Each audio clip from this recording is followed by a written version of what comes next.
사장에서 지방을 먹으면 건강하게 장수한다. 콜레스테롤은 우리 오래지간의 공포의 존재였습니다. 의학계는 콜레스테롤이 높으면 심장경을 막아서 치명적인 사망을 온다고 경고해봤습니다. 이러한 경우는 현대의학의 최대의 사기극입니다. 지방은 억울한 누명을 벗다. 우리는 오랜 시간에 밥이 보약이라고 배워왔고 믿어봤습니다. 동양인들은 밥심으로 산다는 말이 흔하게 회자되고 있습니다.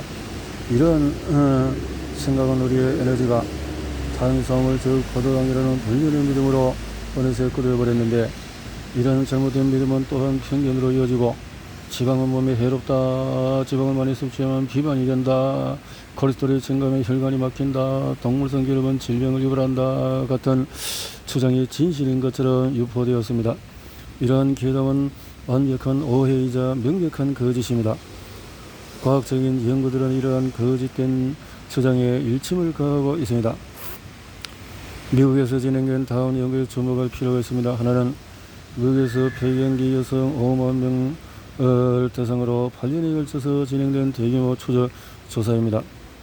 지방을 20%로 강력하게 제한한 그룹은 비교 그룹에 비해서 10일간 유황, 대장암의 발병 위험이 전혀 낮아지지 않았다. 다음은 하버드 대학교 연구팀이 미국의 여성 간호사 8만 2천 명을 20년간 추적한 연구 보고서에 다음과 같은 연구 결과가 게재되어 있습니다.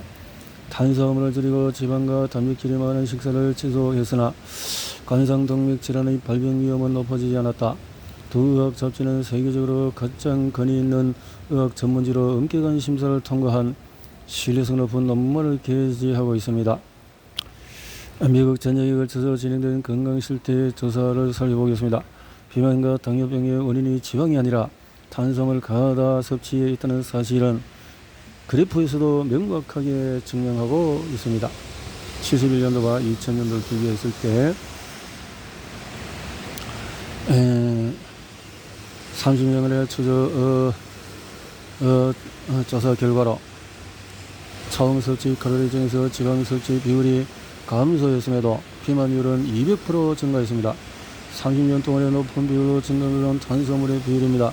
60년대에는 선진국을 중심으로 정부와 민간이 함께 전 세계적인 지방 줄이기 운동을 벌이고 미국은 국가 차원에서 총 칼로리에서 지방 섭취 비율을 줄여나갔고 30년 만에 36.9%에서 32.8%로 낮추었습니다. 하지만 미 보건 당국은 예상치 못한 결과에 맞닥뜨리고 말았습니다.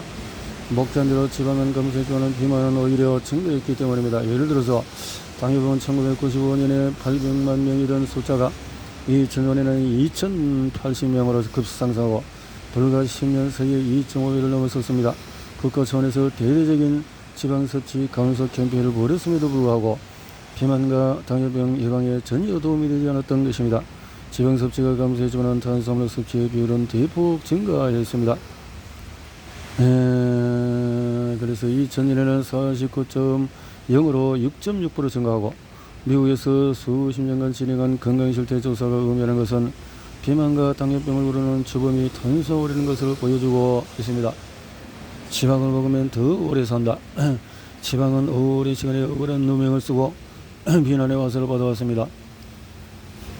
이렇게 지방 각점은 137개국 남성과 지방 소비량과 수명을 나타내는데, 이렇게 지방 소비량과 평균 수명의 상관관계가 수명이 늘어난다는 거죠.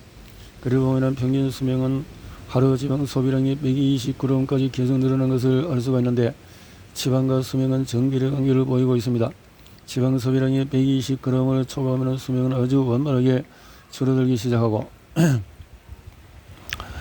최면에 것은 지방 소비량이 140에서 180인 국가들도 55g 이하인 국가들에 비하면 평균 수명이 월등히 높다는 사실입니다. 지방 소비량이 55g 이하인 국가들의 평균 수명은 55세를 밑돌고 있습니다. 지방 소비량이 125g인 국가는 평균 수명이 75세로 가장 높았으며 180g인 국가는 평균 70세를 보이고 있습니다. 히로시 박사는 지방 섭취 부족이 평균 수명을 낮추는 결정적인 요인이라고 결론을 짓고 있습니다. 물론 실제 지방 소비량과 실제 지방 섭취량은 다릅니다. 예를 들어 2004년의 유엔 식량 보고에 따르면 일본의 하루 지방 소비량은 82.6g인데 반해 국민 조사에 실제 지방 섭취량은 54g으로 밝혀졌고, 따라서 실제 지방 섭취량은 공급량의 60에서 80%로 보는 것이 타당할 것입니다. 그리고 125g 이 되면은 일본 3대 영양소 섭취 변화의 그래프를 보면은 이제 탄수화물이 많이 이제 줄어들고 있고, 지방 섭취량이 늘어나고 있고, 단백질 섭취량은 그저 완만하네요.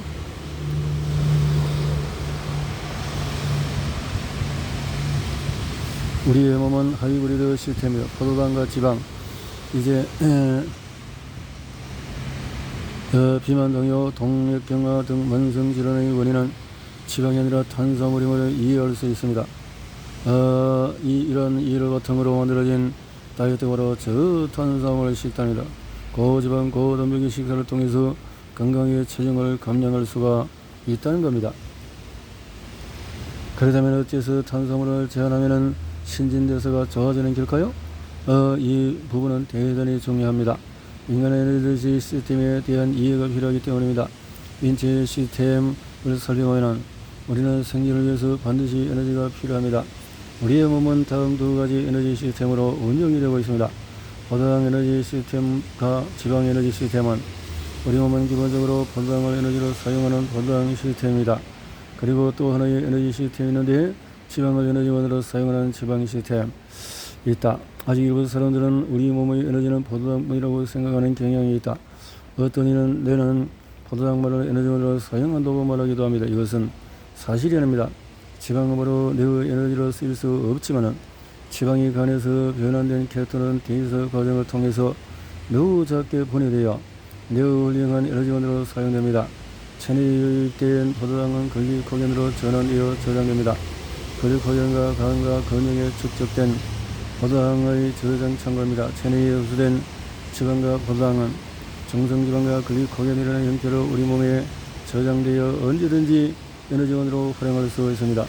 물론 사람마다 에너지의 저장량은 다릅니다. 지방은 저장에 제한이 없지만 포도당은 저장 용량에 제한이 있습니다. 예를 들어서 체중 70g 체지방 지수 20%인 사람을 가져오겠습니다. 이 사람의 체지방은 14kg으로 12만 6천 kcal, 그리고 거기에는 500g으로 2천 칼로리 에너지를 저장할 수 있습니다. 참으로 저장 에너지를 계산하면 다음과 같습니다.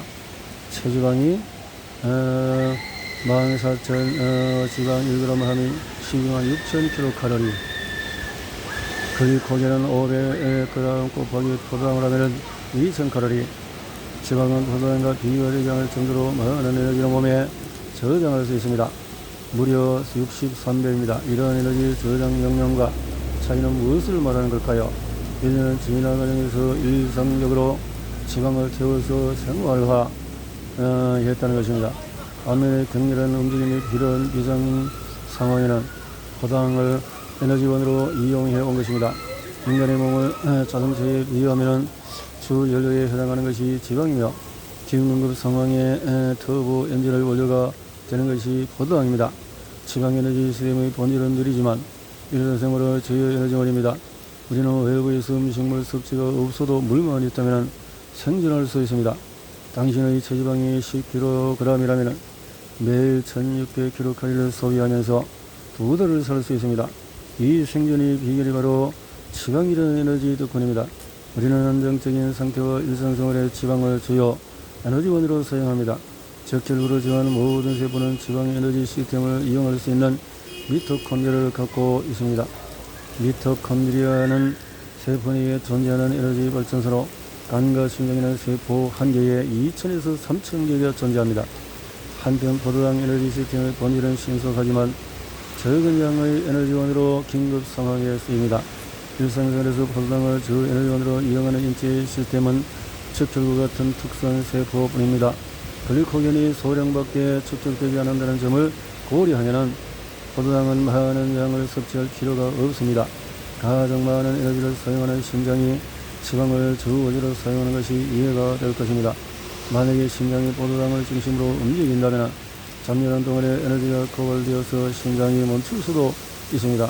모든 세포는 포도당과 지방을 모두 에너지원으로 사용함을 기억해 주십시오.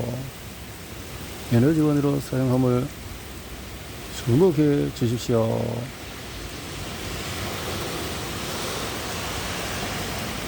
자.